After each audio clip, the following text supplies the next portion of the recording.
We're back. This is episode probably going to be 3. I'm not sure what's going to end up in the lineup, but welcome back, ladies and gentlemen. This is a Pride Dairy podcast. So happy to be back with you. My name is Kevin Reddington. I'm an attorney here at Elizabeth Morgan and Associates. I'm here with my esteemed colleague, my experienced colleague, who's been here almost 4 years now.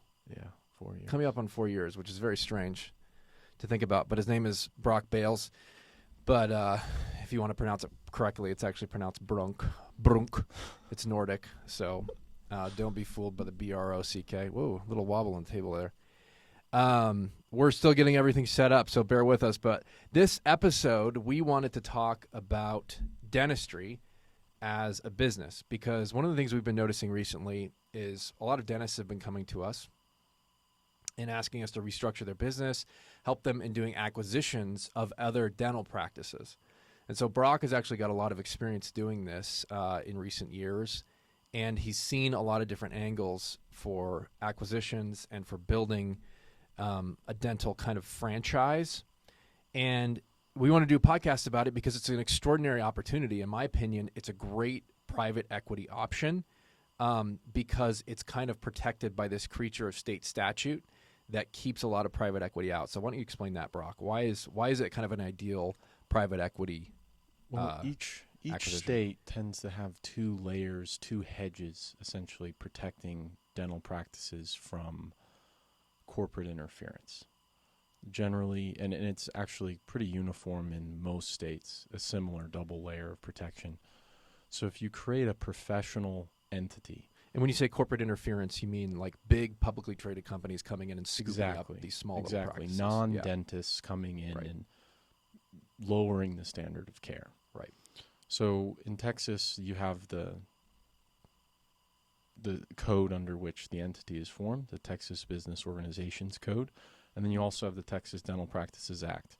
Both of those working together essentially prevents a non-dentist from owning an equity stake or controlling a dental practice, which means that dentists have a unique opportunity as opposed to anyone else to buy lock, stock, and barrel the entire dental practice. Mm-hmm. And even though you can break out certain pieces of it, like property, et cetera, which we'll talk about in a minute, the point is BlackRock can't come in here and scoop up all these mom and pop shops, dental shops. And that's actually good. That's ideal. And so the point we're making is that if you're a dentist and if you're entrepreneurial and if you understand how to run a good practice, and if you're running a good practice, you have good IP, you have a good brand, you have a good team, you have good everything else, you might want to look at acquiring somebody else, because the chances are there's probably another dentist out there that just wants to do dental work, but they're not as good as you at doing the business. And so you can come in and act like a private equity investor, but not actually have to service all of their clients. So in that sense, it's really ideal because it's carved out this really unique little space. It's the same thing with law firms, by the way. If you want to own a law firm, you have to be an attorney. And that's one of the things that the states have decided to do because they don't want to allow Wall Street to just walk in on everything. That's kind of the general point about that. The other unique opportunity that presents itself if you are somewhat entrepreneurial and you think that you've figured out the back office and management aspects of a dental practice and you're looking to scale, interestingly, there are a lot of aging dentists who are looking to sell, but also are looking to sell to someone who's going to maintain the same level of care and maintain their reputation in the community, etc., and aren't looking to sell to a larger, corporation. And what's happening is the way that these bigger companies are trying to get around the rules are creating these DSO organizations, and you can read the contracts and they're pretty complicated, and it'll be interesting to see if the legislature start to clamp down on that sort of activity, which they could do at any moment. And it'll be interesting to see if the dentists as a group themselves could start lobbying for that sort of protection. That could close the sort of DSO loophole. But the problem even with the DSO loophole, which was what you were getting to, is you can try to break up the different aspects of a dental practice, like the real estate that it's sitting in, the back office, the front office, whatever. But the dentist can own every aspect. Right. Right. And by breaking them up, you sometimes lose some of the value, and you sometimes lose the integration that provides the great service to the patient. Yeah, and it's like if you're a dentist running a small practice, who would you want to sell to? Some shark or some investor that's going to be very aggressive about squeezing profits out of whatever assets you have, or would you want to sell to another dentist that actually understands how it works?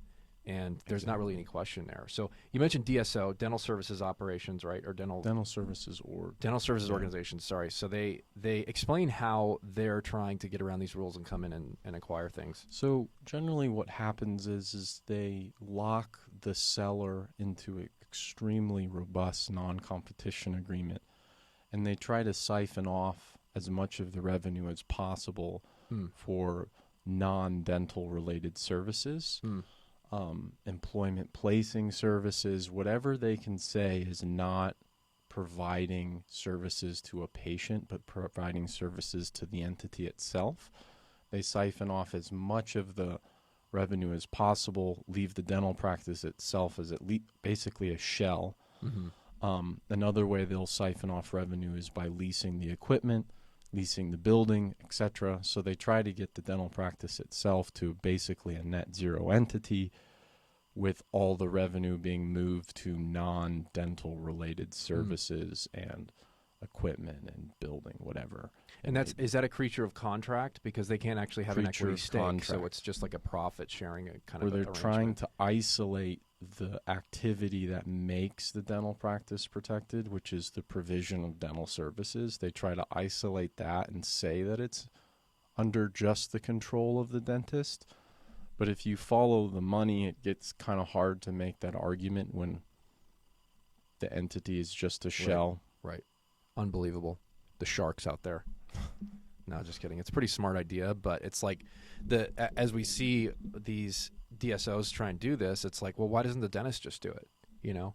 So if you're a competent dentist and if you're actually able to run things and systematize the way you run things, then it's perfect for you to step in. So Brock's done a lot of these deals, and one of the things, the way he kind of sees it break down every time, it kind of breaks down into a front office, a back office, and the real estate. So there's kind of three different big pieces involved with an acquisition. And just to refresh, an acquisition means you're actually coming in and buying a dental practice. Maybe it's not in your state. Maybe it's in a different state. So kind of walk through the process there. So step one is get licensed in the state if it's in a different state. And then talk about kind of the different breakdown of the assets. When we're seeing a dental practice who's developed a bit of a reputation and is looking to scale, it's usually within the state, because as soon as you start crossing borders and dealing with a different state, there's just a lot of implications. It gets complicated. And so normally they're staying with inside. You'd have to hit a certain level of volume where you'd think that you can handle that added level of regulation. But assuming that generally what's happening is they start to look for people that are aging out, younger dentists who tried to go out on their own and are struggling, they took on too much debt, etc. COVID actually presented a massive opportunity for acquisitions, because you saw dental practices that were significantly over leveraged, not able to make payments on their leases or their equipment leases, real property leases.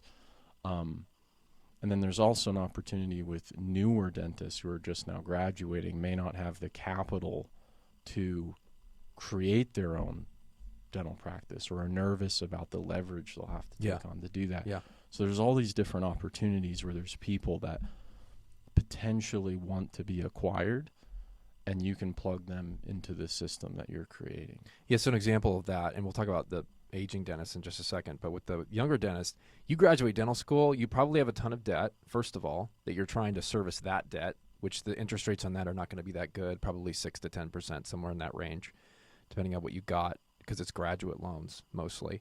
And then you go and you got to acquire this, you got to get a practice, you got to get equipment. So a dental facility is not like running an internet business where you just need a laptop and a phone. You got to have almost millions of dollars of equipment depending on the size. You got to get chairs, you got to get sanitary equipment, you got to get casting and dies and all this stuff, and it is a significant initial equipment investment. So that's another opportunity where if you have this young dentist that's super over leveraged with all the equipment, then, and they don't want to be subject to some bank, you know. So there's a potential for you to come in and either refinance or take on that debt or act as the bank yourself, and have a better arrangement with that dentist, because you understand what they're actually trying to do, and the bank doesn't understand that at all. They just understand the bottom line. And there's an opportunity to have an access to an economy of scale. Right. And then with regards to the older generation, a lot of boomers are starting to hit 65 already. So we have this huge sort of bulge in the python in the population demographically of all these small businesses that are owned by boomers. And as they age, they're going to look to phase out. And by phasing out, they have two options. You can either sell the business, hopefully get a pile of cash, but then when you get the cash, what do you do with the cash? You might have to go invest in mutual funds or whatever, and there's fees, and the market goes crazy and all that. Or you could kind of monitor your business through something like seller finance and phase out and bring somebody in and keep the business going, and be able to monitor your own retirement, because now if you have a seller finance note, for example, then you're getting interest on that note. So there's a lot of, and some people may be interested in the cash out option. The seller Right. finance option is basically getting an annuity for your work that you Right. can live off of through retirement. Sometimes the seller maintains the real estate, and that's how they're keeping an annuity to keep them through retirement. And generally with the acquisitions, there's really just two options. There's either you're buying out the stock of the original dentist practice entity, or you're buying the assets out of it. Almost always it's an acquisition of the assets themselves. Almost always. and explain why that's better. It's generally better for a number of reasons. For the buyer, they're wanting to get a step up in basis in the assets themselves rather than the stock or the partnership interest or whatever. And then second, the buyer doesn't want to take on the who knows how many decades of liability, latent and potentially patent liabilities in the dental practice itself. And you don't have that when you buy the assets. And sometimes those liabilities are with respect to the services provided, Right. with respect to the employment, IP infringement, who knows what it is, failure to have a permit, like anything that you can imagine you acquire when you acquire the actual entity via The stock. stock. Yeah. So what Brock is talking about here, just to elaborate a little bit, if there's a patent liability, he's saying something underneath the surface, like if there's a harassment that happened 5-10 years ago or something like that, or within the statute of limitations, whatever, and you don't know about that, you take that on and a former employee comes back and sues you for that harassment, that you now own the stock of that company, and therefore you're going to be subject to the harassment lawsuit that's going to come against you. The harassment is not the best example because a lot of times that's personal, but anything, liabilities, loans, things you didn't know, expenses you didn't know, et cetera, et cetera. Tax issues, anything. And when you're buying the assets out, it also makes it a little bit easier to determine which employees you're taking on. It's a little bit difficult if you're kind of pushing that on them. You can make them deal with the terminations and whatever, and Right. you can just hire out the people that you want or need.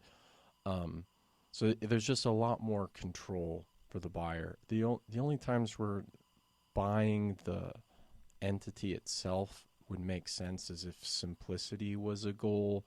The other problem with buying the entity is itself is almost always it's an S corp, which means Right. if you acquire it as a non-qualified S corporation shareholder, you're going to blow the S corp election. Right. So that's another reason why you don't see it. You could see it because the entity itself has such a massive amount of goodwill where you're really trying to buy the whole thing and you don't really care about the liabilities. You want everything that comes with it. Right. But that's still, you can get a lot of those same advantages by pulling out the assets. Yeah, the goodwill could be tied up in the IP or the intellectual property, which is the brand or whatever it is. The other thing that could happen is sometimes the lease could be drafted in such a way where you're wanting to buy the entity itself to maintain all the contractual relationships. Right. Right. Which sometimes is very desirable. Right. Sometimes you want the liabilities. Yeah. Because then you have to renegotiate everything else. Exactly. Yeah. But like you just said, so just to add a little color there too, if it's an S corp, which a lot of practices are, if it's an S corp, then when if you blow the S election, the phrase that Brock used, that means it's considered a sale, which means that that's a taxable. Well, it converts into a C corporation, Right. which all of a sudden now you're dealing with 2 layers of tax, which Yeah. is not ideal when you're trying to acquire a business inside of your hopefully tax efficient acquisition vehicle. Right. Now all of a sudden you have a layer of tax that you weren't anticipating. Yeah. And the last thing you want with a new business is a big tax bill. Yeah. Because that you're already going to have to cover debt service and everything else. But so talk about kind of the structure. Well, we talked about doing the stock versus asset sale. Yeah. So let's talk about like niches a little bit. There, you can focus in on a specific area if you're really competent at something. For example, if there's a team, we have some clients that are just great with their HR. They're just great with their employees. They have great bookkeepers. They have great front office people. A business is a dental practice is a customer service practice, as well as being a professional medical services practice. And so having a back office that's good is really beneficial. And HR problems are a nightmare when you're trying to run a good business. And so if you have a good team, that's a great buy because your bookkeepers and those kinds of people you can just shift into the new structure and they can be running and their teams can be running 2 different practices. Or, for example, software, if you have great software and have figured out how to run things really well and something's a mod pop shop, everything's still on paper, then that's a great value add because there's a lot of inefficiency you can cut out with that.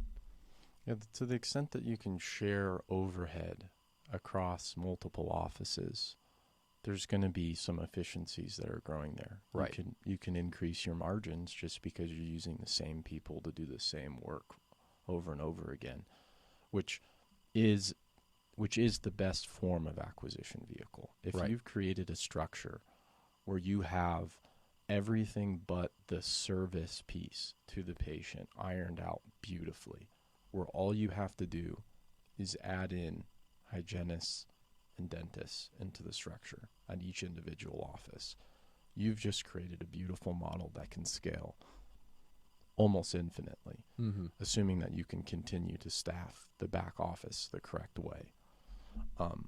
And you're capturing the entire volume of the revenue being thrown off by the dental practice. And Right. if you couple that with a real estate holding structure, basically your own DSO that you own, that's servicing all these practices, you've captured every single revenue stream, which Vertically integrated to some degree. you've completely integrated across Yeah. all the different levels, and hopefully you've structured a route where liabilities are situs in the correct locations. You're able to manage everything really efficiently, and you can keep plugging people in a structure that you've set up. You can also it creates a lot of flexibility on how you incentivize the dentists that you want to potentially partner with in the future. There's so many different opportunities. If you set up a holding company with subsidiaries, etc., you can bring in people at all different levels in that structure. Partner in just the subsidiary practice, partner in the holdco, just an employee, independent contractor options. There's just so much flexibility, and a lot of this can be funded. The acquisition, like you said, can be funded with a bank. You can develop a good relationship with a bank, or it can be seller finance with just a note. You provide the protections to them to know that you'll pay them with a security agreement, etc. And you can plug in the new practice into the structure pretty efficiently. Yeah, and if you don't know, if a listener doesn't know, seller finance is just an acquisition where the owner of the business becomes the seller, and they become the financier of the transaction. So what they do is they just get a note from the buyer, and the buyer makes payments on that, usually based off of the cash flow of the business. And it's like, why is that ideal? You didn't do anything. What's ideal is you're getting interest off of it. And so you get to keep control of the business, and you can do as a term of the seller financing, you could say something like, if you don't pay me, if you default, then I get the business back. And you've lost nothing, but you've gotten a little interest, and you can just keep going with the business. So there's really not a whole lot of loss. A lot of people don't like seller finance because you don't get any cash up front. But you can kind of jostle around with it. You can have some cash, some finance, some et cetera. So A lot of times you'll see just sort of a hybrid transaction, certain percentage of Right. cash up front, 20% or so with a note. Sometimes it's a balloon note. There's so many different options in how you negotiate that, whether or not there's a higher interest rate, but you allow for prepayment, lower interest rate, no prepayment, all that sort of stuff. There's just a lot. Sky's the limit on how you negotiate that. yeah, you can structure it in any number of different ways. Yeah, and so just one final point on that. If let's say you sell your practice for $5 million and you're aging, you could go buy an annuity or something like that, but that's not going to be that good of an investment, and you could lose money on it. Or you could go and just buy real estate, but that's essentially starting another business.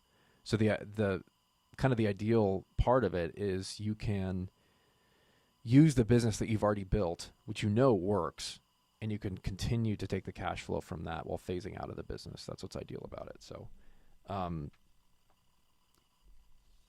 cool. All right. Now, there are some sticking points, obviously, some things that people argue about. Typically, they have to do with competition and stuff like that. We'll just talk about that a little bit. Well, one of the difficulties if you're coming into a practice, and we keep using the aging dental practitioner example, is that individual is usually cultivated a really good reputation in his community over a long period of time. And the worst thing that could happen is if you acquired his practice and he opened one up right next door and competed with you.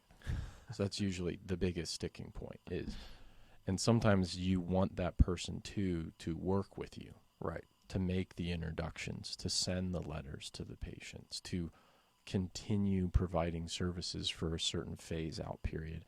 And then even after that, there's a non-competition period to protect the investment, to protect what was just purchased, right? So non-competition is a pretty big sticking point. The other things that we've talked about already are like, what are the terms of the sale? How much cash up front? How is it financed?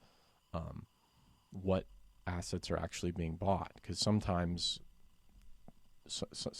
the employees can be in many ways considered assets, but sometimes you only really want a few of the employees because they're high producing, Right. et cetera, and you're already staffing a lot of it Right. with the office that you've already established. So those can be bits of sticking points. The other ones can be just the lease. A lot of times the lease is a pretty big, on the actual office itself, can be a pretty big point where the landlord is actually involved in the negotiation to a certain, and sometimes the landlord is the dentist. There's that aspect as well. But those are pretty much the big ones. Yeah, and firing people is never easy. If there's inefficiencies in a business, which a lot of times there are in small businesses, and a lot of times the drag on the revenue is just a bad employee or somebody that doesn't, or in some instances, an old partner in the business that might just be still taking revenue because they own part of the business. So that's a double-edged sword because it's not easy dealing with that on a person-to-person business, but that's an easy value add to get rid of inefficiencies or buy out a partner that's just taking most of the revenue from it. If you can buy that out, then all of a sudden you've freed up a ton of cash flow to deal with the liabilities and to deal with all the other stuff that you have to do in a new acquisition. And so it's both an opportunity and a potential sticking point. Yeah, the acquirer has the benefit in an asset sale to look at the things that he or she wants, pull those out. And sometimes when those things are removed from their current context, they grow in value just because they're out of the friction points. And that thing can also, once you plug it into the system that you've created, can also grow in value. So what's interesting is when you're appraising the value of a practice right before acquisition and the value of it right after acquisition, there can be a difference. Just because you've added so much to it in terms of the synergies that you've created, right, and removing it from the context of the inefficiencies that it was in. So theoretically, if you were a greedy fat cat, you could just turn around and sell it immediately. Well, after changing 2 or 3 things. It is interesting how if you wanted to create a model of you pull inefficient practices into an efficient system, all of a sudden they're more valuable. Now you can sell them for more. Right. But you can't skip the step of making it a better thing. Right. And why would you want to anyways? Because you have a great cash flowing asset, which is an ideal asset. It's better than anything you're going to find. This is why, so just in summary for this episode, this is why something like a dental practice is ideal, because it's private equity. It's not subject. You have all the public markets have their own troubles, and you have to hire people to deal with them, et cetera, et cetera. Dental practices are great because there's a little bit of a statutory fence around them, which protects you. And there's a huge opportunity with people phasing out. But the other thing we didn't talk about at the beginning was insurance hasn't come in and totally taken over the entire industry. So there are different cosmetic things you can do in dentistry. There are different like braces, all these kinds of things. A lot of things that dental insurance hasn't really got involved in yet. And it's just a cash transaction between the service provider and the patient. And there's no middleman in there, which means there's a lot more opportunity for the actual medical service provider to make a lot more revenue out of something like that. So I don't know the hospital space very well, but that's effectively run by an insurance company in many ways because it's so big and so corporatized. So, yeah. Yeah, true. Awesome. Well, this has been the dental episode. If you are a dentist and you are interested in getting into the acquisition mode, we'd love to work with you. We're not necessarily even looking for clients at this point. Our firm is got a lot of business, but nonetheless, Brock has been really involved in these processes and he's got them down really well. So between Brock and myself and our whole team, we're able to do this process really efficiently and walk you through it. And we do recommend having a good team when you do an acquisition, because if you don't have good professionals behind you, it gets pretty difficult. So, and the other thing that I can add to that is I think something that our firm does really well is seeing the client for the whole picture. Right. So we're not just going to think about you as an M&A client. We're going to think about you in terms of your estate, the tax aspects, and the M&A aspects. Right. So there's a lot of and we could keep going into all the different facets of the service that we provide. But generally speaking, we're going to try to look at you as the whole. What can we do to help everything integrate well together? Yeah, exactly. And it is pretty rare in this space. Like, not a lot of people, if you come and you talk about acquisitions, they're just, a lot of firms are just going to want to do the M&A stuff. They're not going to be thinking about the estate tax consequences or something like that, which is what our firm thinks about. And so we think about this stuff comprehensively from, I don't want to say cradle to grave, but bookend to bookend in terms of what your business planning and your personal planning and estate planning is. And so that's one of the things that we offer, and that's not what we like to act as quarterbacks, so to speak. We can act kind of like a mini general counsel for you. That's kind of where we stand apart. But so anyways, if you want to get in contact with us, you can email me, kreddington@pridarypodcast.com. That's my podcast email. And then Brock's email, go ahead and say your legal email. I know it, but go ahead and say it so I don't get it wrong. bbales@emalegal.com. It's bbales@emalegal.com. Or you can visit us on our website. There should be a link in the description below if you're watching on YouTube. You can go and check that out. There's a link to our website. If you're looking for a simple estate plan, we have a great relationship with a firm that we work with. Just if you're looking for a simple will, simple trust, we work with the Hargrove firm, and we have a relationship with them to send them simple wills, and we work with them a little bit to do that. So if you're looking for that, there's a link below, and you can get in contact with us, or you can always just Google us. It's Elizabeth Morgan and Associates. We just recently moved, so pay no attention to the old address, but the website is still up there. So we'd love to hear from you, and we look forward to seeing you on the next episode. Thanks so much.